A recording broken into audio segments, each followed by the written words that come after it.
Pemirsa, kembali lagi dalam program Damai Indonesiaku. Tadi Ustadz Fahmi Salim sudah menjelaskan mengenai keutamaan zikir.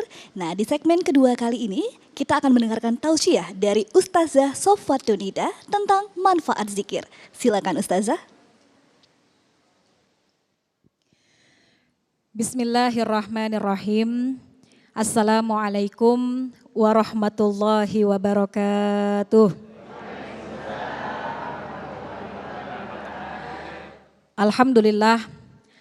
Alhamdulillahilladzi an'ama alaina binikmatil iman wal islam wasihah wassalamah wal afiyah wassalatu wassalamu ala sayyidina Muhammadin khairil bariyah wa ala alihi wa ashabihi wa man tabi'ahu ila yaumil qiyamah amma ba'du.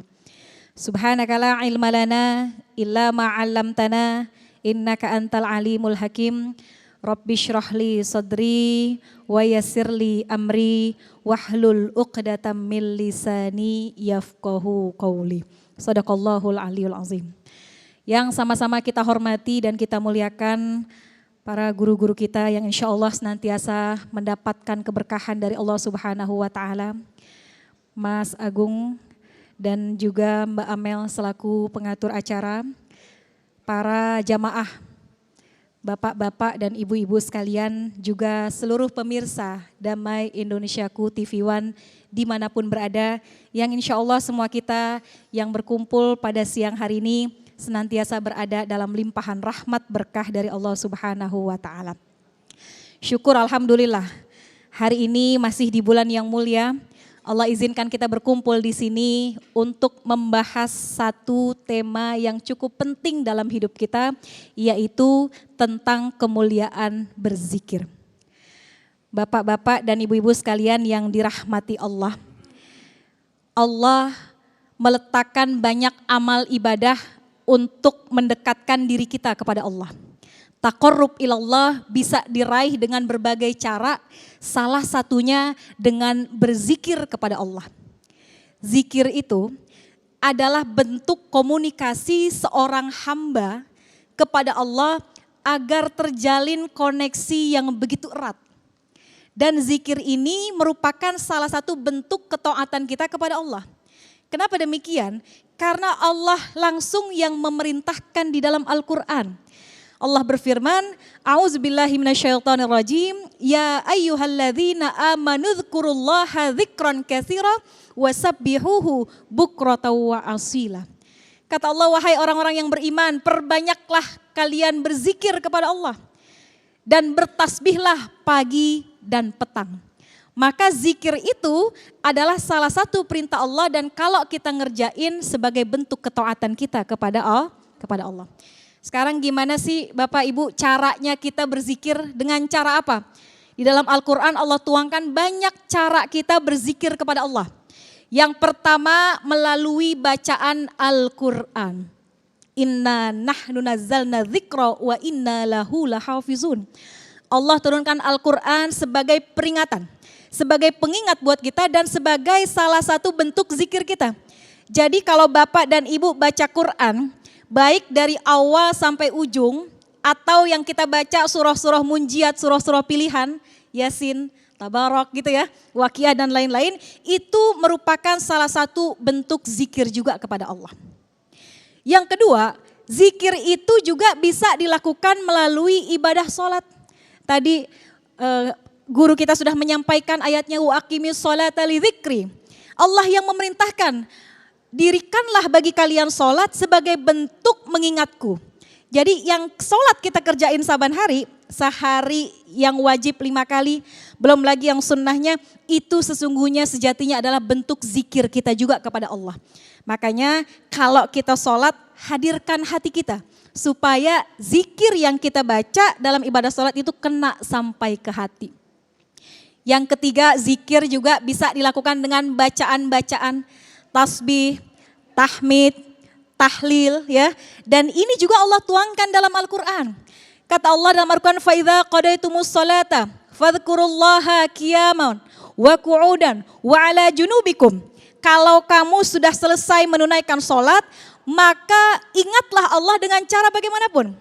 Kalau habis sholat kita masih punya waktu, kita duduk sejenak untuk melafadzkan tasbih, tahmid dan tahlil, itu luar biasa.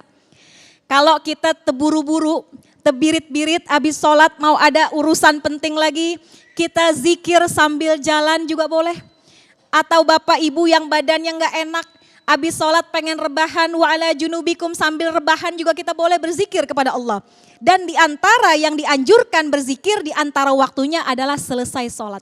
Kata siapa Bu? Kata Nabi dalam sebuah hadisnya. Nabi mengatakan man sabbahallah dubura kulli salatin. Siapa orang yang tiap habis sholat dia mengulang-ulang bacaan tasbih.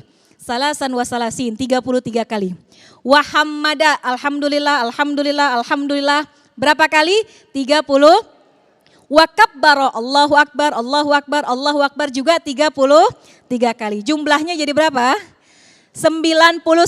Kata Nabi tamamul mi'ah, tambahin 1 biar jadi 100. Dengan ucapan la ilaha illallah wahdahu la syarikalah lahul mulku walahul hamdu yuhyi wa yumit wa huwa ala kulli syai'in qadir. Kata Nabi siapa yang tiap habis sholat baca 33 tambah 1 ghufirat khotoyahu wa in kanat misdzabadil bahri. Diampuni dosanya sekalipun dosanya sebanyak buih di lautan. Tuh Masya Allah. Perkara sederhana tiap habis sholat kita zikir dulu, boleh sambil duduk. Boleh kita sambil jalan, boleh kita sambil rebahan, tapi itu bisa menjadi pengampunan bagi dosa-dosa kita.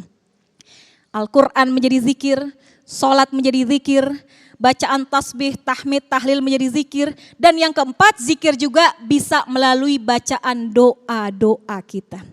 Doa yang Ibu ambil dari Al-Quran boleh. Doa yang kita ambil daripada doanya Nabi boleh. Doa yang kita ambil dari kalam para ulama juga boleh. Doa merupakan salah satu sarana kita untuk berzikir kepada Allah Subhanahu wa ta'ala. Terus apa manfaatnya? Kita zikir setiap hari, kita baca bacaan tasbih, tahmid, tahlil setiap hari. Apa manfaatnya? Manfaat zikir banyaknya luar biasa. Di antaranya pertama, orang yang senantiasa berzikir kepada Allah akan menguatkan hati dan ruhnya. Kalau badan kita Bu, jasmani kita Pak, kalau dia dikasih makan, makannya pakai nasi. Betul ya? Kemarin lebaran makannya pakai ketupat, badannya jadi kuat. Tapi kalau rohani kita gak bisa kita kasih makan seperti begitu. Tapi kita suapi badan kita, ruh kita, hati kita dengan banyak berzikir kepada Allah Subhanahu wa ta'ala.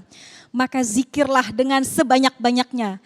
Banyak zikir-zikir yang diajarkan para alim ulama. Zikir-zikir dari baginda Rasul, kita baca insya Allah ruh kita akan tercukupi. Yang kedua, apa manfaat dari berzikir? Allah akan bikin hati kita menjadi tenang. Ala bidzikrillah tatmainnul qulub. Ketahuilah dengan berzikir hatimu akan menjadi tenang. Kita hidup gak ada Bu yang gak punya masalah, betul? Masalah di anak, masalah di ekonomi, masalah di keluarga, masalah di penyakit yang kadang bikin hati kita gelisah. Tapi Allah membuka jalannya, perbanyak zikir kepada Allah, Allah akan bikin hatimu menjadi tenang. Dan yang terakhir, manfaat zikir diantaranya menjauhkan lisan kita dari perkataan yang sia-sia. Daripada kita bicara yang batil, daripada kita bicara yang sia-sia, perbanyak zikir kepada Allah. Karena kata ulama, lisanul barokah arba'ah. Kalau pengen lisanmu berkah, sibukin nama yang 4. Pertama, likasroti zikri, banyakin zikir. Likasroti doa, banyakin doa. Likasroti nasihat, perbanyak berbagi nasihat. Lisanun likasroti tilawatil Quran. Jadikan lisan kita memperbanyak baca Al-Quran. Mudah-mudahan dengan zikir yang kita baca, di dunia Allah selamatkan kita, di akhirat Allah berikan kita keberkahan. Amin, ya Rabbal Alamin. Terima kasih Ustazah, dan itulah tadi pemirsa yang dirahmati Allah, zikir semestinya memang kita ucapkan setiap saat. Kalaupun mulut kita seakan-akan diam, hati kita pun akan tetap berzikir.